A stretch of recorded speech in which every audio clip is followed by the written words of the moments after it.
In the land of Pasundan lies a symbol that is more than just an artifact. The Kujang. It is a spirit, a message from the ancient past to the present day. The Kujang is a living witness, a reflection of the life and beliefs of the Sundanese people. In Sundanese legends, the Kujang serves as a symbol of courage in times of hardship, especially during the era of the Pajajaran kingdom, under the leadership of King Prabu Siliwangi. It is told that the king possessed a mystical Kujang known as the Kujang Kencana.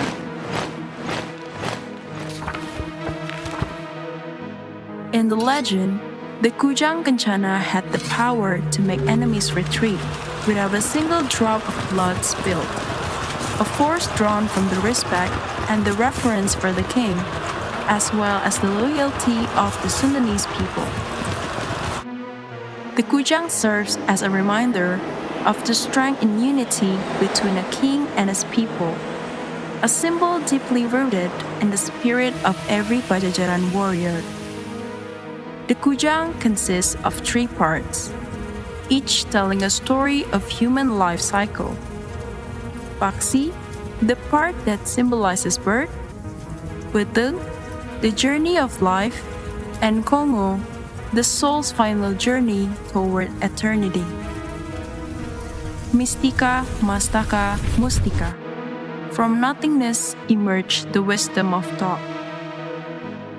In the form of the Kujang, the journey of human life is preserved, from nothingness to life and finally returning to nothingness. For the Sundanese, this represents the eternal cycle, a reminder of our origins and ultimate destination. Every side of the Kujang has meaning. The left side symbolizes the spiritual realm, an invisible yet deeply felt world, the place where ancestral spirit and spiritual energy reside. Its right side reflects the tangible world, the world we live in, where human struggles and achievements unfold. The Kujang reminds us that life is a balance between the seen and the unseen. Behind the beauty and the philosophy of the Kujang lies the secret of its forging, passed down from generation to generation. This crafting technique is commonly used to make weapons, yet for the Kujang, each strike of the hammer holds a unique deeper meaning, as if infusing the soul into each curve of metal. This is a process that shapes not only steel, but also unites the strength and values of the Sundanese land.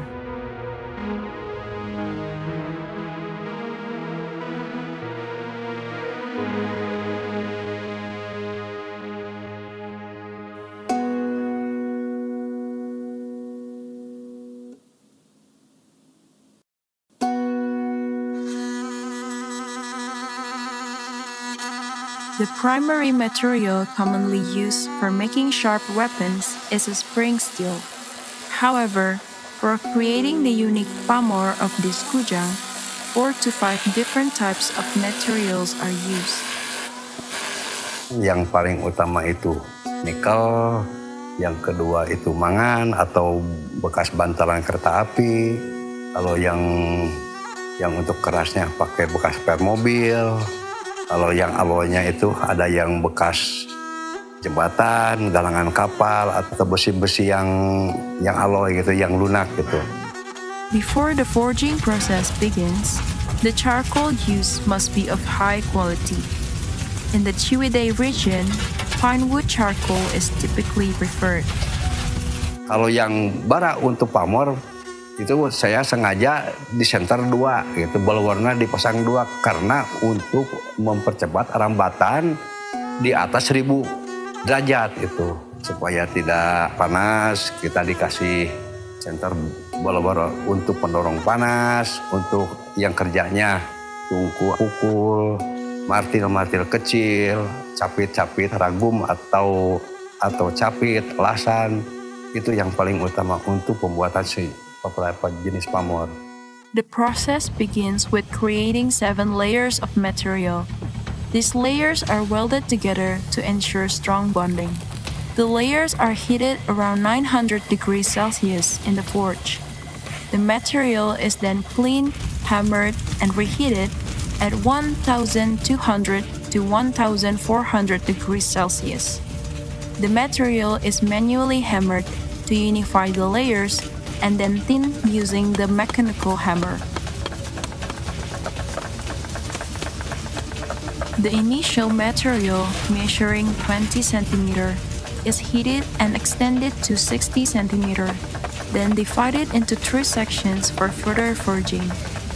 This process is repeated, forming 3 stacks, each consisting of 9 layers.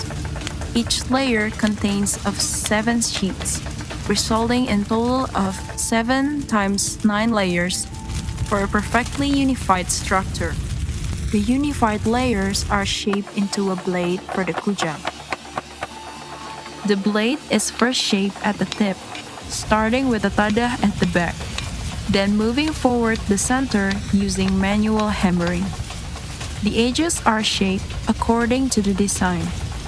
The blade is cleaned and redrawn to refine the pattern. The pommel on the blade cannot be cut randomly. Its line must follow the natural contours of the material to maintain the beauty and the harmony of the pattern. The chalachah that covers the forged surface is removed using a grinder. The kujang pattern is then finalized during the sharpening stage, using sandpaper, a grinding stone, and other tools to refine the blade, patuk, and tada. The distinctive hole on the kujang cannot be made with modern drills, as it would disrupt the flow of the pommel instead. It is made manually using a drip method. The blade is heated, the tip is sharpened, and the hole is carefully crafted without breaking the pommel, ensuring its pattern remains intact.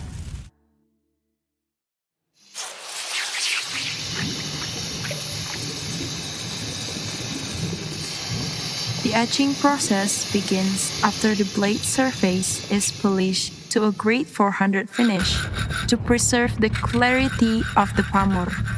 The blade is immersed in a ferric chloride solution for 15 minutes to open its pores and highlight the pommel patterns. This process is repeated 3 times for the best result. The final step is the warangan process, which requires direct sunlight. Once complete, the kujang's handle and shells are decorated with motifs such as tigers or other designs tailored to the customer's request.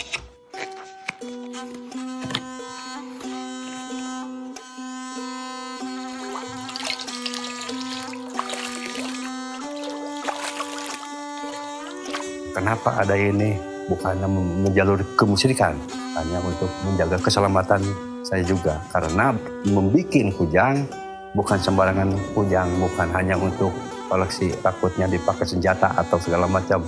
Saya untuk anak cucu di masa yang akan datang, ini akan bisa kelihatan lebih cantik. This tradition is not a ceremonial ritual, but a way to ensure safety during the process. Hanya berdoa dulu, karena yang di tempat itu kan logam, yang dari tanah. Makanya dimandiin gitu sama air bunga. Kenapa itu? Budaya gitu. Offerings during the Maulid month are often practiced by blacksmiths here. It is simply part of the culture, a way to honor ancestors and preserve tradition. On November 23, 2011, the kujang became embroiled in a legal conflict that threatened its very existence. During a court hearing, the kujang was charged under Emergency Law No. 12 of 1951. Waktu itu, saudaraku Elvin Silviadi mengunjungi tangkuban perahu. Beliau berpakaian adat dan membawa kujang. Ternyata beliau ditangkap dengan tuduhan membawa senjata tajam. Nah, tuduhan itu ada pasal-pasalnya, nomor 12 tahun 51. Di situ dinyatakan bahwa Anda membawa senjata tajam. The incident began with a dispute between a cultural activist and a party at Tangkuban Parahu Tourism Park.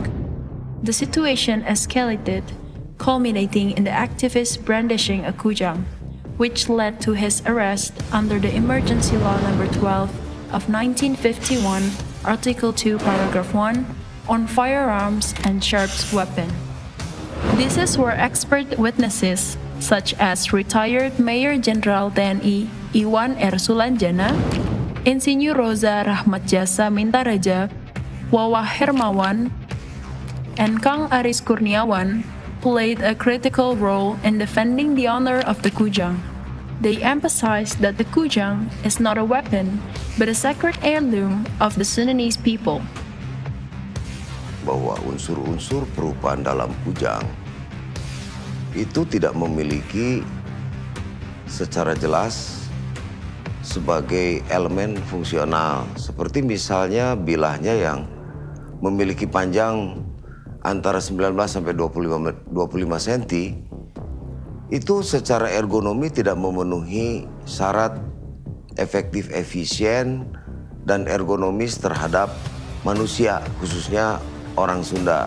Nah, apabila kita pergunakan kujang secara aplikatif, apabila dijadikan senjata, dia akan kalah dengan senjata-senjata seperti golok, pedang, gobang, kelewang, cunrik, cengkrong, dan lain sebagainya yang memiliki dimensi lebih panjang. Kujang tidak memiliki kata kerja, berarti dia nunggal, sebuah representasi. Berbeda dengan senjata atau perkakas. Ini sifatnya aplikatif. Tapi kalau kujang, ini merekam peradaban Sunda yang memiliki sifat representatif. Jadi peradaban Sunda itu direkam dalam bentuk perupaan kujang. Pada saat itu Lembaga Bantuan Hukum Galuh Pakuan Pajajaran mencari saksi ahli kujang, karena rata-rata menurut pernyataan beliau-beliau pada saat itu bahwa rata-rata menyatakan kujang itu sebagai sebuah senjata. However, through academic research, strong arguments, and legal defense, expert witnesses successfully demonstrated that the kujang is not a weapon. The court ruled that the kujang cannot be categorized as a weapon, but rather as a cultural symbol that deserves a protection. Dari hasil penelitian saya tidak menemukan unsur-unsur kujang sebagai senjata. Maka di pengadilan pada saat itu, saya sebagai salah satu saksi ahli, saya sebagai peneliti kujang menyatakan kujang itu bukan senjata dengan penjelasan sebagaimana saya sebutkan tadi. Kujang tidak memenuhi unsur-unsur sebagai benda fungsional yang berfungsi ekstrinsik. Kujang sebagai sebuah karya dalam bentuk bahasa rupa harus dijelaskan secara perupaan. Nah, salah satunya adalah struktur perupaan kujang yang saya lihat tidak memenuhi unsur-unsur benda fungsional. Today, thanks to their efforts, the kujang is recognized as a respected and preserved cultural heritage.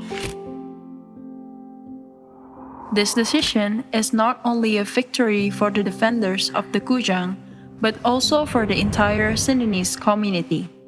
Pertama, mengenai legitimasi secara hukum yang disebut dengan inkrah atau berkekuatan hukum tetap, dan kedua sudah ada kajian akademisnya dalam tesis saudaraku Aris Kurniawan yang berjudul bagaimana simbol perupaan dalam pemaknaannya.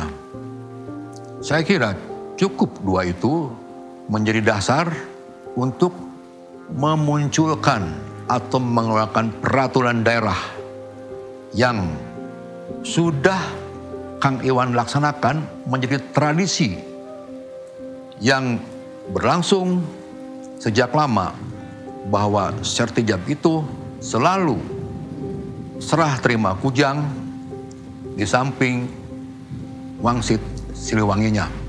Kami akan lanjutkan sampai berhasil keluar menjadi legitimate, bahwa secara hukum bahwa Kujang harus dan akan menjadi ikon bangsa Sunda Jawa Barat. Sangat disayangkan bahwa aspirasi masyarakat sampai saat ini belum terasa bahwa Kujang sudah berkekuatan hukum tetap atau inkrah sebetulnya bahasa hukumnya. Jadi semoga perjalanan ini akan mendapat dukungan penuh dari seluruh masyarakat, rakyat dan bangsa Sunda. Throughout its history, the Kujang has evolved from traditional to modern crafting process. It is not merely a display of skill and creativity, but a representation of identity, philosophical values, and rich heritage, connecting communities to their cultural roots. Cultural advocates successfully defended the honor of the Kujang, emphasizing the need to preserve and uphold the values it embodies. The Kujang must be viewed as a symbol of the rich Sundanese civilization, not just a tool.